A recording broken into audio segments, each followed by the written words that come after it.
Welcome to new TV Telugu. ఇప్పుడు Telangana top 10 చూద్దాం. రంగారెడ్డి జిల్లా ఫరూక్ నగర్ మండలంలోని వెల్జర్ల గ్రామ శివారులో అక్రమ మట్టి తవ్వకాలు రాజమేలుతున్నాయని యథేచ్ఛగా సాగుతున్నాయంటూ గ్రామస్తులు తీవ్ర ఆందోళన వ్యక్తం చేస్తున్నారు. భారీ యంత్రాలతో మట్టిని తవ్వి టిప్పర్ల ద్వారా తరలిస్తున్నప్పటికీ సంబంధిత అధికారులు పట్టించుకోవడం లేదని ఆరోపిస్తున్నారు. రాత్రింబవళ్లు ఎలాంటి భయం లేకుండా మట్టి మాఫియా అక్రమ తవ్వకాలు కొనసాగిస్తోందని, దీనివల్ల ప్రకృతి వనరులు, పచ్చదనం, వ్యవసాయ భూములు తీవ్రంగా దెబ్బతింటున్నాయని ఆవేదన వ్యక్తం చేస్తున్నారు. ఇప్పటికైనా సంబంధిత అధికారులు స్పందించి చర్యలు తీసుకోవాలని కోరుతున్నారు. బీఆర్ఎస్ పార్టీ నాయకులు కేటీఆర్, హరీష్ రావు మరియు రైతులను ఉద్దేశించి హింసను ప్రేరేపించేలా ఆత్మహత్యలకు పురుగొల్పేలా వివాదాస్పద వ్యాఖ్యలు చేయడంపై నిరసన వ్యక్తం చేస్తూ బీఆర్ఎస్ రాష్ట్ర ప్రధాన కార్యదర్శి టి జీవన్ రెడ్డి, జిల్లా పరిషత్ మాజీ చైర్పర్సన్ డివిఎస్, బీఆర్ఎస్ కౌన్సిలర్లు, సర్పంచ్లు మరియు ఇతర బీఆర్ఎస్ నాయకులతో కలిసి జీవన్ రెడ్డి ఇంటి నుండి ర్యాలీగా వెళ్లి రోడ్డుపై బైఠాయించి మేరకు ధర్నా చేపట్టారు. వెంకటరెడ్డి ఉచిత బస్సు పెట్టినంత మాత్రాన 6 గ్యారంటీలు అమలైనట్లు కాదురా సన్నాసి.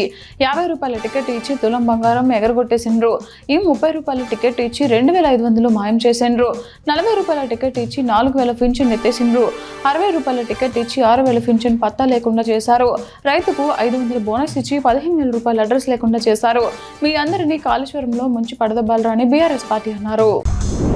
కాళేశ్వరం ప్రాజెక్టు నుంచి నీళ్లను లిఫ్ట్ చేయక ఎండిపోతున్న కరీంనగర్ నగరంలోని లోయర్ మానేరు డ్యాంను బీఆర్ఎస్ నాయకులతో కలిసి బీఆర్ఎస్ వర్కింగ్ ప్రెసిడెంట్ కేటీఆర్ పరిశీలించారు. డబుల్ ఇంజిన్ సర్కార్ మహారాష్ట్రలోని బీడ్ జిల్లాలో 48 లక్షలతో నిర్మించిన నిర్మాణం ఒక్క టన్నుతోనే కుప్పకూలింది. దుర్గాదాస్ లాంబే అనే జర్నలిస్ట్ నిర్మాణ నాణ్యతను పరీక్షించగా అది వెంటనే కూలిపోయింది. మరో ఏడాది మరో ₹1 కోటి ఇదే కాంట్రాక్టర్కే పనులు ఇస్తారు. మళ్ళీ ఇంతే నాణ్యతతో పనులు చేస్తారు. ప్రజాధనం ఇలా ఎప్పటికీ వృధానే. మనం ఎన్నో రోడ్లు చూస్తుంటాం. ఈ ఏడాది వేసిన రోడ్లు 3 నెలలకే పగుళ్ళు, గుంతలు. మళ్ళీ దానికి ప్యాచ్ వర్క్ షారా మామూలే అంటూ జనాలు కామెంట్లు చేస్తున్నారు.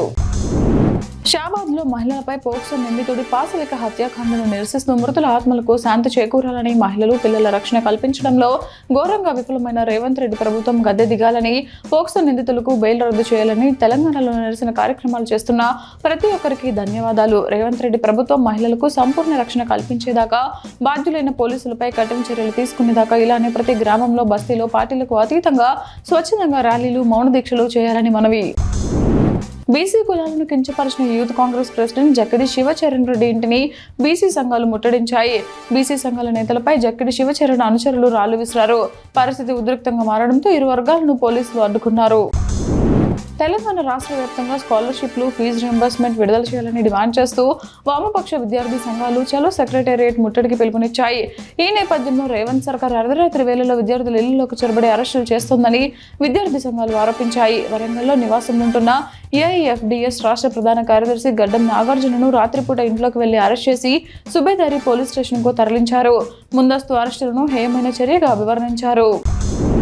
బనకచెరువులకు సహకారం అందించేందుకు తెలంగాణ ప్రభుత్వం లోపాలతో కూడిన పిటిషన్ వేసింది. గురువు కళ్ళల్లో ఆనందం చూడటానికి రేవంత్ రెడ్డి తెలంగాణ ప్రయోజనాలను పనంగా పెడుతున్నాడు అనడానికి సుప్రీంకోర్టు కొట్టివేసిన పిటిషన్ బలమైన ఉదాహరణ. సుప్రీంకోర్టులో తెలంగాణ ప్రభుత్వం వేసిన కేసు నిలబడదని న్యాయమూర్తులు చెప్పారు.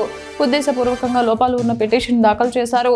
కావాలని బనకచెరువుల టెండర్లు పూర్తయ్యాక సుప్రీంకోర్టులో రీట్ పిటిషన్ వేశారు. అది కొట్టేశాక ఇప్పుడు సూట్ ఫైల్ చేశారు. అందులో కూడా తప్పులు ఉన్నాయని సుప్రీంకోర్టు కొట్టివేసిందని హరీష్ రావు అన్నారు. ఇందిరమ్మ చీరలు కట్టుకుని మరీ మంత్రి కోమటిరెడ్డిపై మహిళలు తిరగబడ్డారు. 2500 రూపాయలు ఇవ్వడం లేదు, ఇందిరమ్మ ఇండ్లు రావడం లేదు, గ్యాస్ సిలిండర్ 500 రూపాయలకి ఇస్తలేరు, ఇప్పటి వరకు ఒక్క చీర ఇచ్చారంటూ జోగులమ్మ గద్వాల జిల్లా దరూర్ మండల కేంద్రంలో మంత్రి కోమటిరెడ్డి వెంకటరెడ్డి హాజరైన సభలో మహిళలు అసహనం వ్యక్తం చేశారు. 6 గ్యారెంటీలు అని చెప్పి ఒక్క పథకం కూడా సరిగ్గా ఇవ్వడం లేదని సభలోనే మంత్రి కోమటిరెడ్డిపై మహిళలు మండిపడ్డారు.